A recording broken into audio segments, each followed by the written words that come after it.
로마서 13장은 하나님이 일하시는 그 구체적인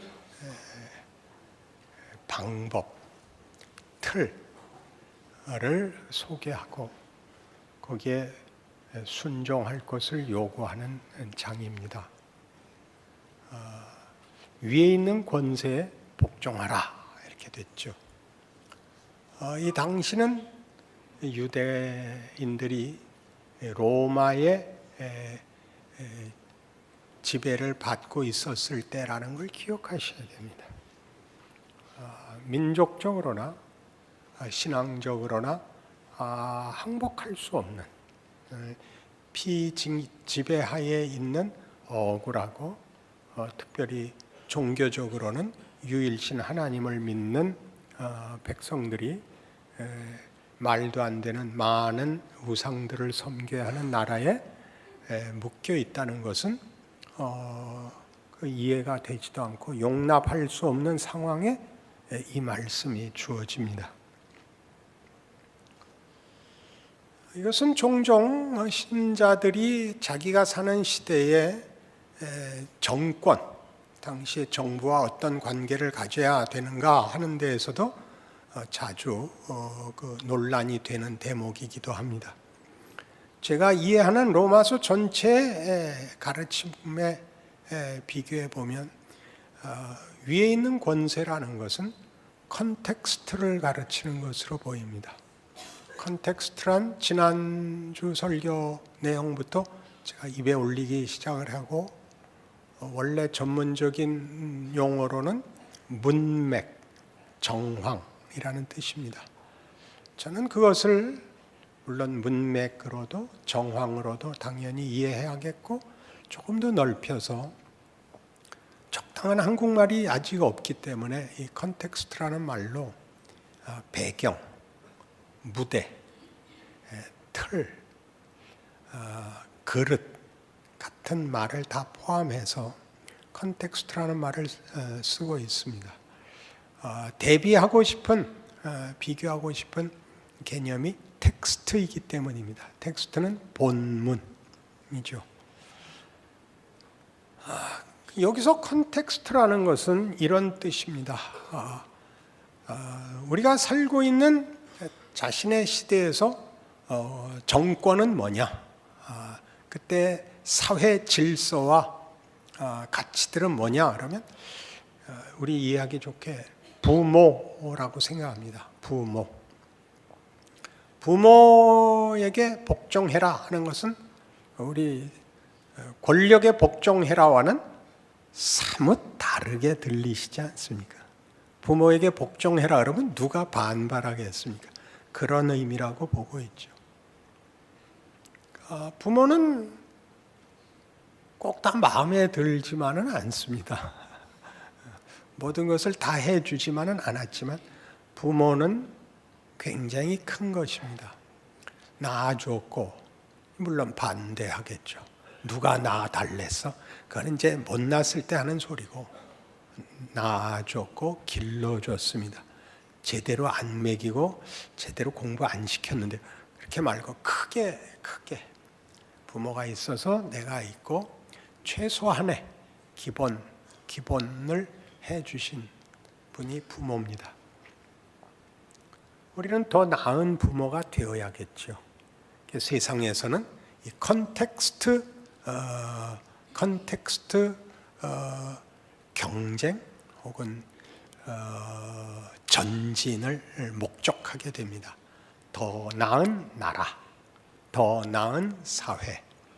우리 본문을 이해하는 쪽으로 조금 옮기면 우리는 우리 자식들한테는 더 나은 부모가 되고 싶습니다. 나라와 사회에서 더 나은 나라, 더 나은 사회라는 것은 그런 의미에서 권력을 가진 지도층이 잘해야 된다. 이렇게 쉽게 얘기할 수 있는 게 아니고 그것이 우리 중에서 뽑힌 자들, 다시 말하면 민도가 높아져야 된다로 분명하게 기억하고 있어야 됩니다.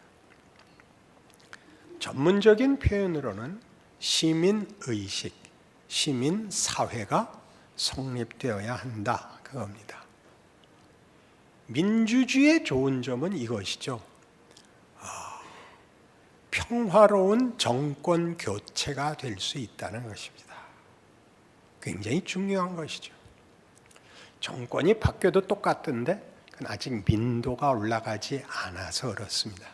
그러니까 민도가 올라가야 됩니다. 우리 모두가 권리는 책임을 수반한다는 것을 기억해야 됩니다. 고함을 지르면 해결이 되는 게 아니고, 우리나라는 왜 이 꼴이냐 이렇게 얘기하는 것은 스스로 침뱉기입니다.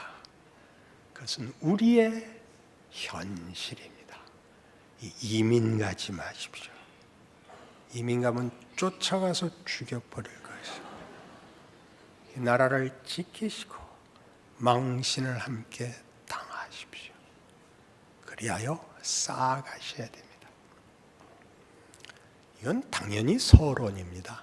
나라 얘기하려고 꺼낸 게 아니라 그것이 기독교인에게는 어떻게 적용되는가 하는 것이죠. 예수님은 이 컨텍스트 속에 들어오십니다. 지금 우리나라, 우리 지금 현실에서 당황스러운, 부끄러운, 실망스러운 현실 속에 있듯이 예수는 당시에 가장 나쁜 컨텍스트 속에 들어오십니다. 서론에 얘기한 것 같이 유대인으로 태어납니다. 피식민 계급의 한 사람으로 들어오시죠. 이스라엘은 바벨론 포로에서 돌아와 400년간 아무런 지도자가, 영적 지도자가 나서지 않고, 알렉산더 휘하에 있던 장군들에 의한 분할 통치에 속하여 피식민 계급으로 살다가 독립투쟁을 해서 독립을 잠깐 했다가 다시 로마 정권에 붙잡힌 바 된 것입니다. 그러면서 나라는 여러 갈래로 분열되지요. 현실적인 세력과 손을 잡는 그룹들이, 지도자 그룹들이, 정치가 그렇게 흘러가서 이스라엘이라는 나라의 고유한 민족성과 책임 같은 것은 저버리고 다만 현실적 이익에 급급한 정치 세력, 그리고 거기에 맹렬하게 반대하는 소수의 항쟁파 세력, 그때에 태어나셔서 이쪽에도 관심을 받고 저쪽에도 의심을 받는, 모두가 이해할 수 없는 아슬아슬한 여생을 사십니다. 기억나십니까? 그건 뭘까요? 결국 죽어버린 그의 공생애는 무엇일까요? 공생애를 시작하시길 때에 직전에 시험을 받으십니다. 광야에서 사단이 마태복음식 순서로 하면 마지막 시험을 이걸 걸었죠. 천하 만국을 보여주며 내게 절하면 이 모든 것을 네게 주리라 거부하셨습니다. 오직 여호와께만 경배하고 다만 그를 섬길 것이니라, 그렇게 헤어지셨습니다. 컨텍스트를 소유하지 않으시고 컨텍스트 속으로 들어오셨습니다. 모두를 하나님을 경배하고 섬기도록 하는 텍스트가 되기로 하십니다. 그 말 알아들으시겠습니까? 컨텍스트와 텍스트는 다른데 그럼 어떻게 묶여 있는 것일까요? 그런 질문이 나오죠. 이삭에게서 그 비밀이 이렇게 잘 설명되어 있습니다. 이삭은 이스라엘 역사의 족장입니다. 3대 족장, 아브라함과 이삭과 야곱의 하나님으로, 구약에서 하나님은 이스라엘 백성에게 자신을 선포하시고 설명하십니다. 아브라함의 하나님, 이삭의 하나님, 야곱의 하나님입니다. 우린 아브라함의 하나님과 야곱의 하나님은 좀 이해가 되는데 이삭의 하나님은 사실 내용이 넉넉지 않습니다. 이삭은 누구죠? 100살에 얻은 자식입니다. 이삭이라는 이름은 아브라함에게 하나님이 자식을 주겠다 그래서 사라가 문 뒤에서 웃었습니다. 그렇죠? 하나님이 너 웃었다. 너 내년에 너 애 낳을 거다. 안 웃었습니다. 우겼죠. 너 웃었다. 그러니까 너 애 이름을 이삭이라고 줘라. 이렇게 된 겁니다. 그래서 그는 말하자면 당황스러운 이름을 얻게 된 겁니다. 사라가 믿지 않았던 아이, 그럴 수 없다고 생각했던 아이고 동시에 웃을 수 없는 집안에 웃음을 주는 아이가 되었습니다. 그런데 창세기 22장에 하나님이 나타나셔서 그 이삭을 잡으라고 합니다. 아브라함은 이삭을 잡으러 가죠. 모리아 산으로 가서 아들이 물어요. 다른 건 다 했는데 재물은 왜 안 갖고 오십니까? 걱정하지 마라. 하나님이 준비하실 거다. 애를 잡을 작정이니까 올라와서 이제 단을 하고 장작도 쌓고 애를 묶고 칼로 찌르려고 하는데 여호와의 사자가 나타나 됐다. 네가 제대로 된 신앙을 갖고 있는 거 내가 확인했다. 손대지 마라. 살아나죠. 우리는 그래서 아브라함이 부활의 신앙을 갖고 있다. 그 결론을 압니다. 그러나 그 부분은 좀 더 이해하셔야 됩니다. 아브라함은 이삭을 낳기 전에 이미 내 이름을 아브라함으로 고쳐라. 열국의 아비라는 뜻입니다. 모든 족속이 너를 인하여 복을 받을 것이고 네 자손이 하늘의 별 같고 바다의 모래 같으리라. 그러니 네 이름을 아브라함으로 바꿔라. 이렇게 됐죠. 자식은 하나도 없고 아무래도 안 죽어. 그리고 언제 낳아요? 낳을 수 없는 나이가 돼서야 낳습니다. 어떤 이유 때문에? 네가 만든 자식 아니다. 이거죠. 그리고 그 자식은 왜 줬을까요? 네가 만들 수 없는 것, 내가 약속하고 내가 만드는 것으로 네 후손을 하늘의 별 같고 바다의 모래 같게 하리라. 그럼 이삭 없이 그냥 만들면 될 거 아니에요. 그럼 구체화되지 않으니까 이삭을 줘요. 이삭을 네가 만들어서 생물학적 차원에서 자손이 번성하는 게 아니라 약속에 의하여 하나님의 의지에 의하여 생긴다 했지만 만들어 놓으니까 또 혼을 뺏기죠. 그래서 잡아라가 되는 거예요. 잡아라. 이 자식은 없어도 되는 거다. 아브라함이 알아들은 것 같아요. 가서 잡죠. 그러니까 이삭은 없는 거예요. 예수님에게 천하만국을 보여주고 이거 다 가져라. 대신 나한테 절해라. 그거 안 한다. 난 그거 가지려고 온 자 아니다. 난 모두를 하나님 앞에 경배케 하고 하나님만 섬기게 하려고 왔다. 그래서 그 속에 들어오죠. 그 속에 이삭은 이삭의 존재가 아니라 그 없어야 될 존재의 보임으로 텍스트를 갖고 있는 자로 보이는 거죠. 근데 텍스트만 있고 컨텍스트가 없으면 텍스트가 담길 데가 없어서 이삭은 그릇이다. 그렇게 얘기하는 겁니다. 그러니 우리가 사는 세상에 있는 시간과 구조, 질서, 조직이라는 것은 컨텍스트다. 그 속에 텍스트를 담는다. 이렇게 지난 시간에 얘기했습니다.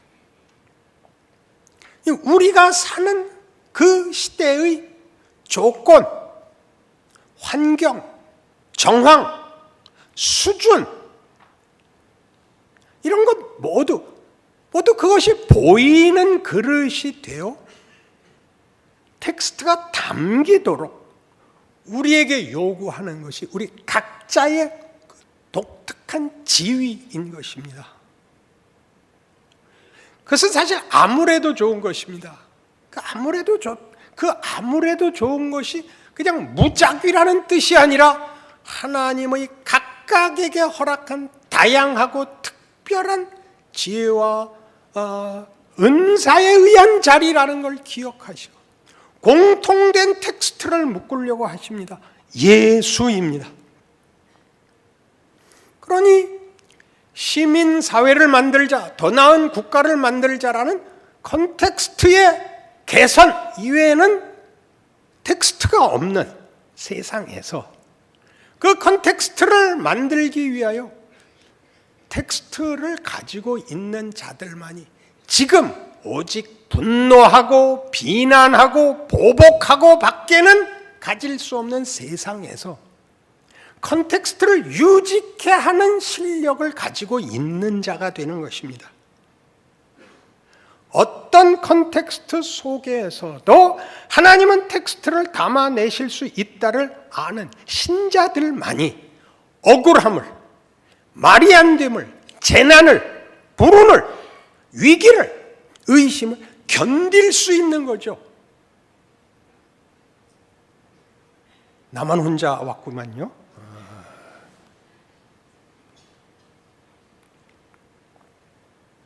철학의 가장 중요한 숙제는 살 것인가 말 것인가를 규명할 숙제가 주어져 있는 학문입니다.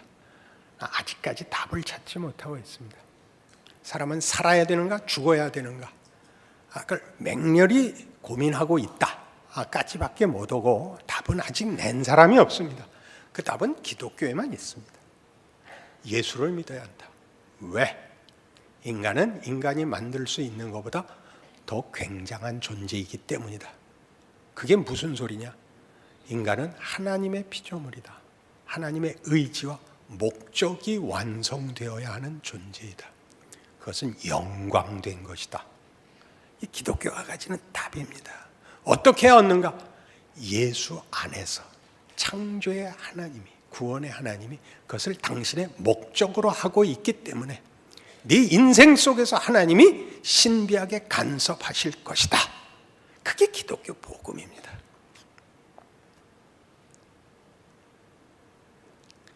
살 것이냐 죽을 것이냐에서 살 이유를 찾지 못하면 죽어야 맞습니다. 사는 건 고난의 연장일 뿐이고 모두에게 짐이 될 뿐이니까 죽어야 마땅합니다.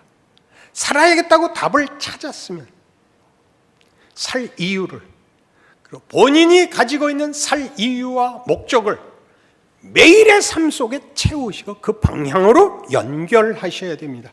안 그렇습니까?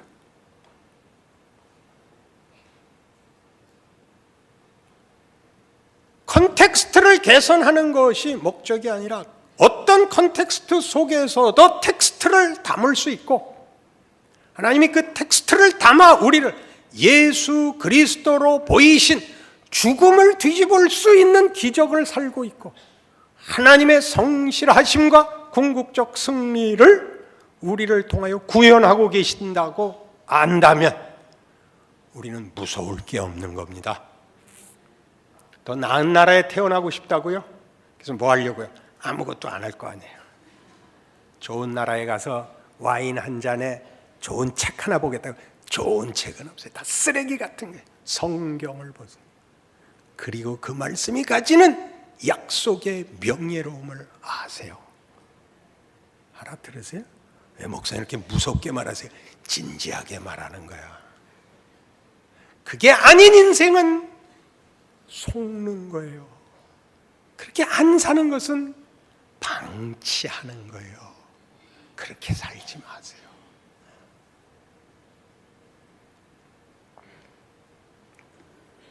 요셉을 보세요.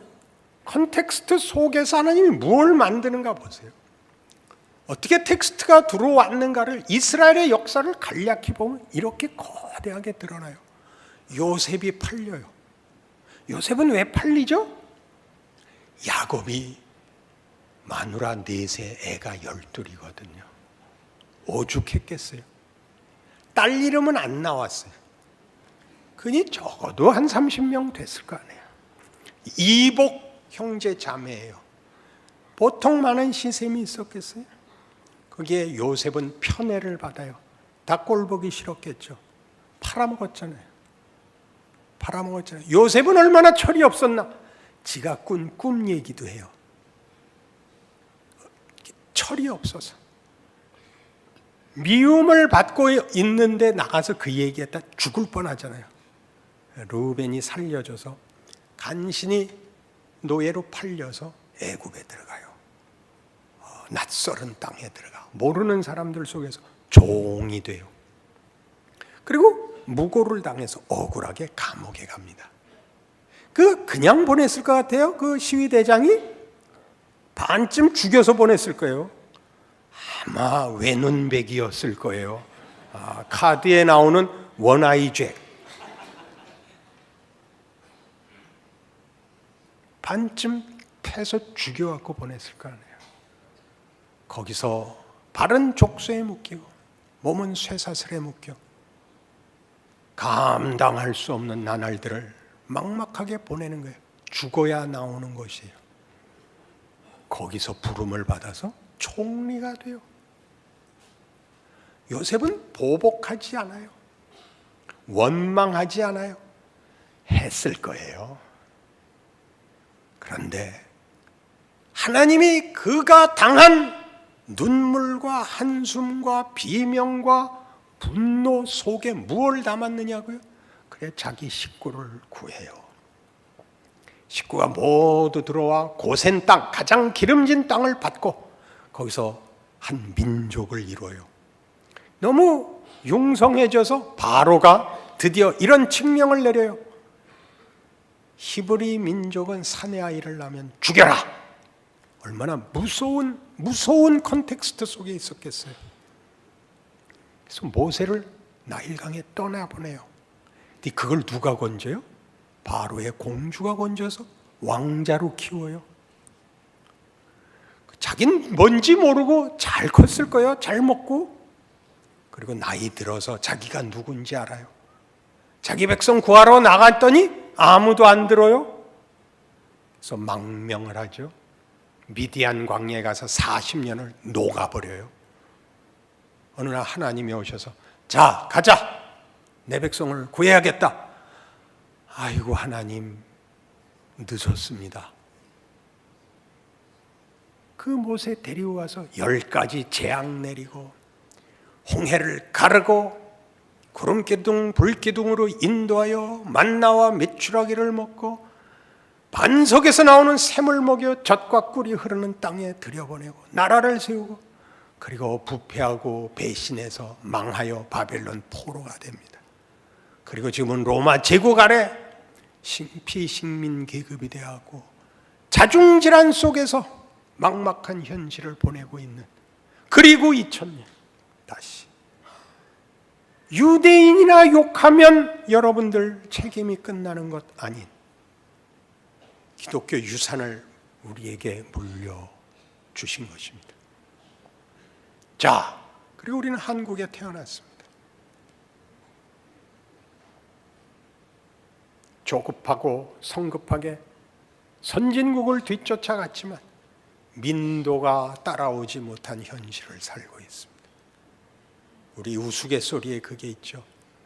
어느 배가 난파하여 구명정에 탔는데 탈 수 있는 사람은 적고 사람은 많아서 자원하여 누가 포기해달라.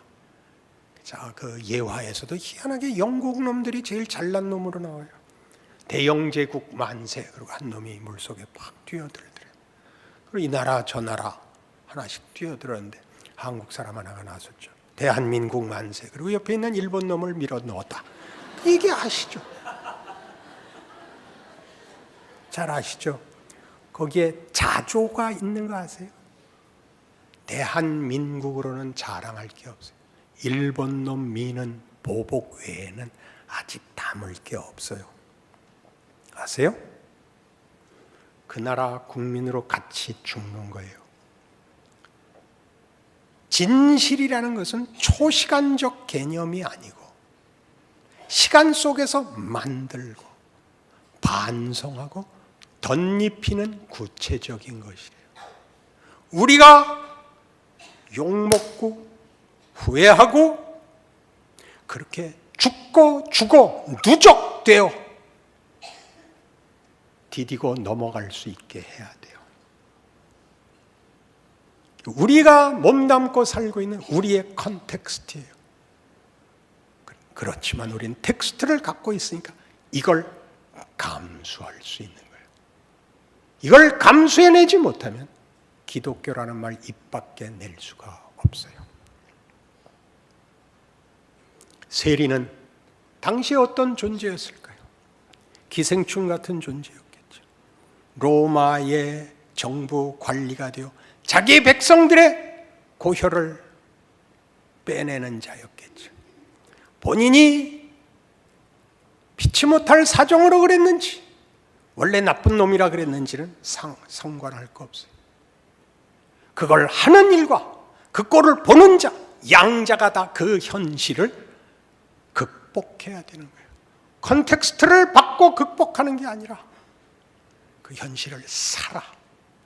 모두에게서 텍스트를 담아야 돼요.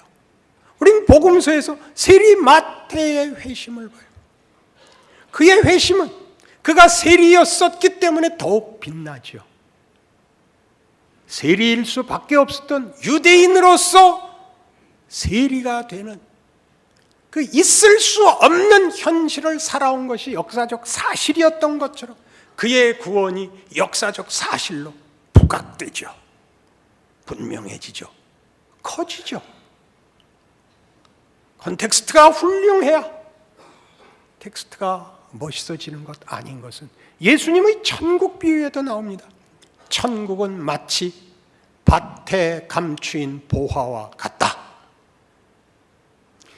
지나가는 모든 이가 저게 보물일 리가 없다. 밭에 널려 있으니까. 그러나 그건 보석이었습니다. 밭에 갖다 버려서 쓰레기인 줄 알았죠.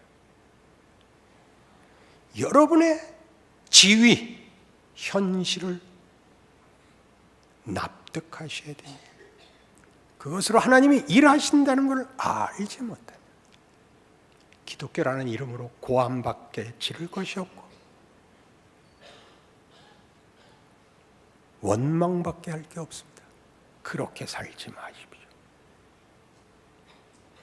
우리가 얼마나 굉장한 시대, 굉장한 일에 묶여 하나님이 일하시는 손길이요, 현존하는 구체적 하나님의 개입인가를 이해하시는 여러분의 인생을 사십시오. 예수님이 그리하신 것처럼 의심과 무지와 배신과 조롱과 헛된 기대 속에 자신의 길을 걸어야 했던 것처럼, 그리고 그것이 인류 모두를 위한 역사의 궁극적 완성을 위한 길이었다는 것 기억하시는 여러분 각자의 인생, 존재, 같이 믿음이 되시기를 바랍니다. 기도하십시다.